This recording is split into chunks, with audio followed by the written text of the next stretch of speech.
Hi everybody, this is Katie and we are back with another episode of Cooking with the Olives. Now, it is fall season officially now, and I don't know about you, but that is my favorite season because there are so many great traditions that come along with fall, including food traditions.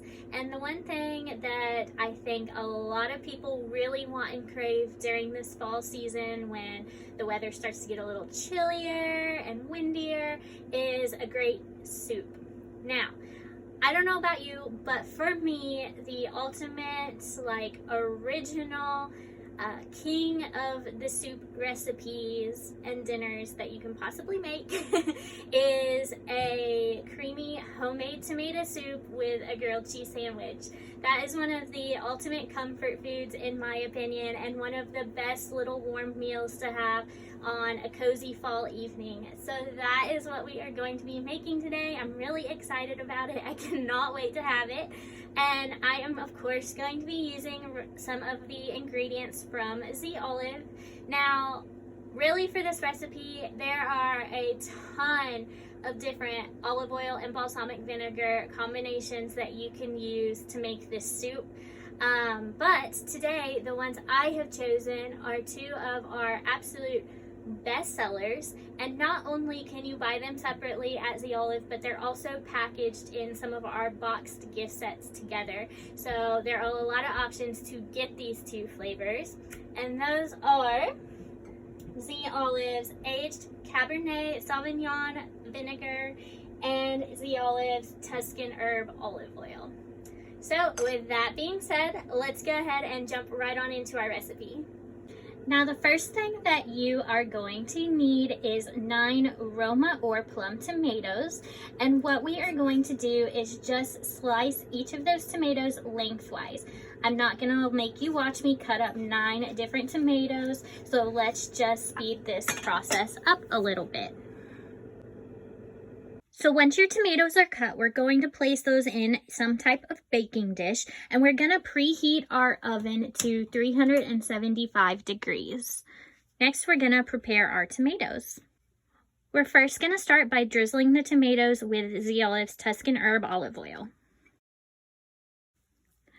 Then we're going to use our salt and our pepper to season them. So once our oven is preheated and our tomatoes have been prepped, we're gonna let them go in the oven and roast them for 1 hour. So I'm gonna go ahead and pop these in there, and I will see you back here in an hour. Okay, so it's almost time for our tomatoes to come out of the oven. So we're gonna go ahead and get started with the next part of this recipe, and that's actually putting the soup together. So let's go ahead and get started. So here are the rest of the ingredients that we're going to need in order to complete our soup. First, you're going to want 1 diced yellow onion, about 1 cup of fresh basil, around 1 tablespoon of fresh thyme, about 4 cloves of fresh garlic, or if you're using minced garlic, then about 4 cloves worth of that, probably around 2 to 3 tablespoons.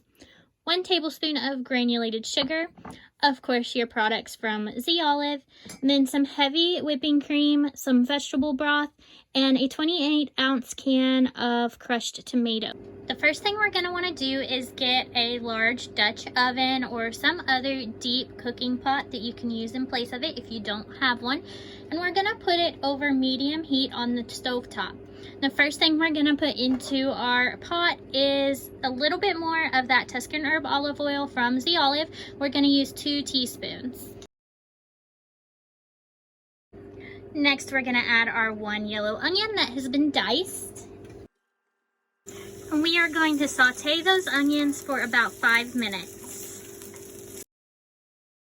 After about 5 minutes of stirring and sauteing your onions, we're going to add the minced garlic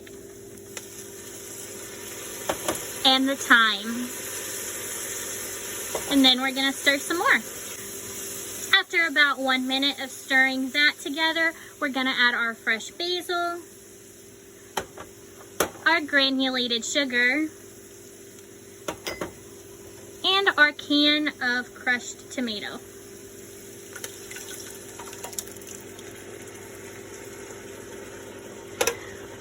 We're going to stir all of this together, and then we're going to lower the heat and let it simmer for about 10 minutes.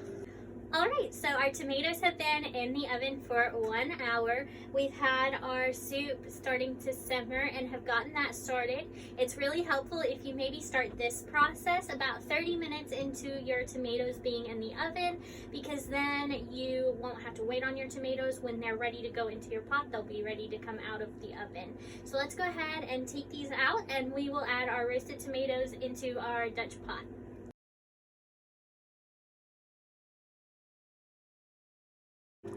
So now that our tomatoes are in our pot, we're going to add in 2 cups of that vegetable oil. Now you can also use, vegetable broth, not oil. You can also use chicken broth, but I'm trying to keep this recipe vegetarian. And then of course we're also gonna add in our aged Cabernet Sauvignon vinegar from The Olive.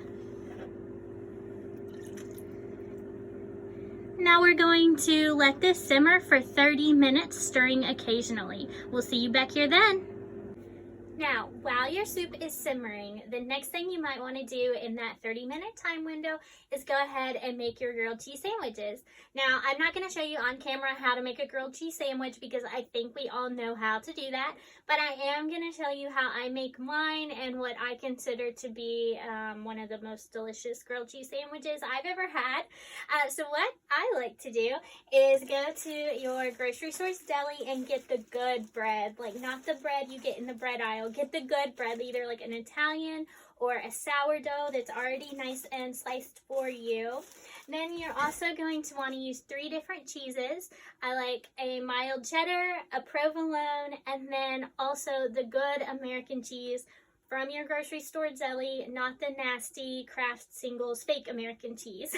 So you want to put a slice of all 3 of those cheeses into your grilled cheese sandwich on your delicious Italian or sourdough bread. Now, one other thing that you might not have thought of when you're making a grilled cheese sandwich is it takes butter, right? But butter has a lot of bad fats in it that are not good for you. So what can you do? Instead of using butter, use The Olive's olive oil. And we actually do have a butter infused olive oil that's got that butter flavor without all of the bad fats in it. So it's a great alternative. It works just as well as regular butter, and you're still going to get that delicious flavor. So I'm going to go ahead and get these sandwiches made up while our soup is simmering, and then we will put it all together and look at that final look. This is what your soup should look like at around the 30-minute mark. Okay, now there is only one more step after our soup is done simmering that we have to do in order for our soup to be ready, and that is to puree it. Now, you can use a handheld immersive blender, or if you have a food processor or something of that nature that you would prefer to use, you definitely can. Just be careful transferring your hot soup from the pot to the puree or mixer that you're using. That's why I prefer just to use the handheld. So we're gonna puree this up, mixing together the whole fresh tomatoes with the rest of our ingredients.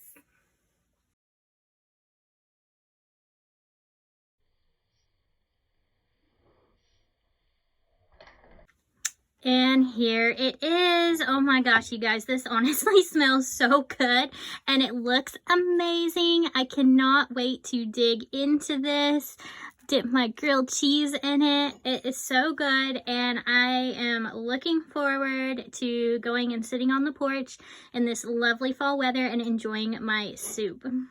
Well, there you have it, guys. Another really easy way to use your The Olive products at home. This one is fun for the whole family, and it's great for these fall weather days that we're just finally getting into. As always, if you do try out this recipe at home, let us know how it went online. You can tag The Olive in your pictures or your videos, and you can now even find us on TikTok. Maybe duet this recipe video and show us how it came out for you. Again, the products we used today were the Z Olive Tuscan Herb Olive Oil and the aged Cabernet Sauvignon Vinegar, which you can find by going to www.zolive.com, along with all of our other delicious products that we have to choose from, including that butter olive oil I touched on earlier as well. If you have missed any of our past recipe videos, you can find them on our YouTube page or on our Facebook page, so make sure you are following us on there and liking our page so you get updates on when we put out a new video. I hope you guys really enjoyed this one, and I will see you next time. See ya!